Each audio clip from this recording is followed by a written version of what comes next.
Scientists have found fossils that prove unicorns existed, but they were actually pretty terrifying.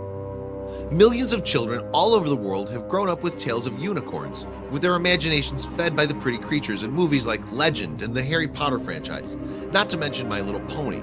However, the real animals behind the unicorn myths are more likely to give kids nightmares than sweet dreams. Stories about unicorns were around a long time before Hasbro churned out its first rainbow-colored plastic toy. The fantastical creatures are associated with Greek myths. However, to the ancient Greeks, they were not considered myths at all, but real live animals from India. These early unicorns were not the graceful creatures we think of today. In fact, Greek historian Ctesias gave us the first account in the 5th century BC and describes them as wild asses with long horns. We hear of them again from Pliny the Elder in the 1st century AD, who says they had the head of a stag, the feet of an elephant, and the tail of a boar, while the rest of the body is like that of a horse. The single-horned magical beast is not only a European myth, but China and Japan both have their own versions of unicorns, the Qilin and Kirin respectively.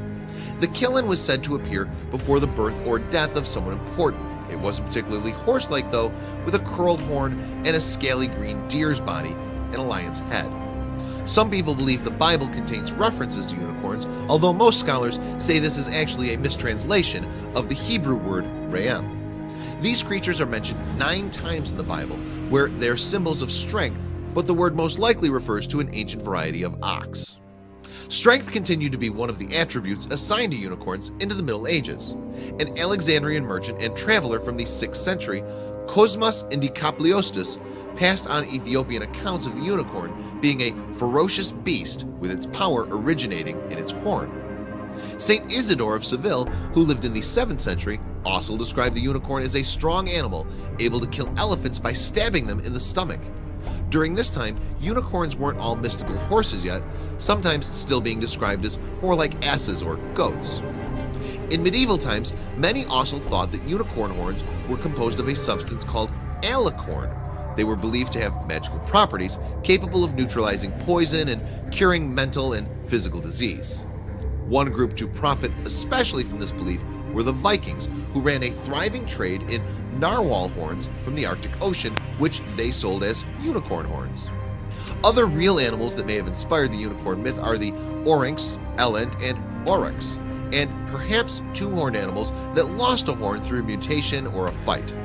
Another possibility is the Indian rhinoceros, and as we'll see, something like a rhinoceros might actually be the origin of the unicorn myth. Then in 1808, a newly discovered species called Elasmotherium was named after Gotthard Fischer von Waldheim, director of the Natural History Museum at Moscow State University. Previously, the Elasmotherium had only been identified by fossils and was believed to have been extinct for 350,000 years.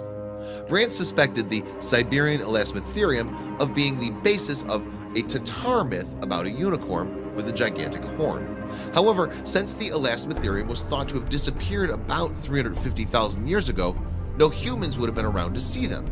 Then in March of last year, the skull of an Elasmotherium was unearthed in Kazakhstan, putting the date of extinction much later, only 29,000 years ago. Now there was at least a chance that Elasmotherium would have been around long enough to be seen by humans and inspire the unicorn legend. Unfortunately, for those who like to think of unicorns as the graceful white-haired horses that feature on posters, usually with a rainbow in the background, the Elasmotherium was not quite so dainty. Rather than being an ethereal pony, it was closer to being a terrifying monster rhinoceros.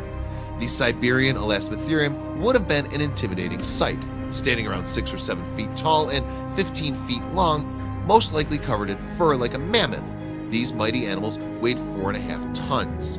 No definite size has yet been given for the horn, but it may have been up to 6 inches long. As its name suggests, the Siberian Elasmotherium roamed western Siberia.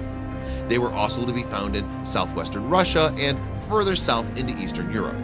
Despite its fearsome appearance, it was a herbivore, like the modern rhinoceros, grazing over large areas. Most likely, the south of western Siberia was a refugium where this rhino preserved the longest in comparison with the rest of its range, paleontologist Andy Svansky told Phys.org. There's another possibility that it could migrate and dwell for a while in the more southern areas. Although it's possible that modern humans encountered the Elasmotherium, it's not entirely certain that they did. Some, like cryptocologist Willy Ley, suspect that stories about the species have survived from the prehistoric era, but some accounts, like that of 10th century traveler Ibn Fadlan, seem to describe the giant rhinoceros too accurately to be merely retelling a myth. Unicorns that look a bit more like Elasmotherium than the Western version are found in stories from those regions where the animal once lived. An old Turkic book contains a description of the Chinese unicorn, Qilin, as a quadrupled with the body of a deer, the tail of a cow, the head of a sheep, the limbs of a horse, the hooves of a cow, and a big horn. So when did unicorns really die out? Nobody knows yet. As new evidence is still being discovered, one theory based on a fossilized Siberian Elasmotherium skull is that they died from a meteor impact. Alternatively, they may have been victims of environmental change. Researchers are still working on an answer.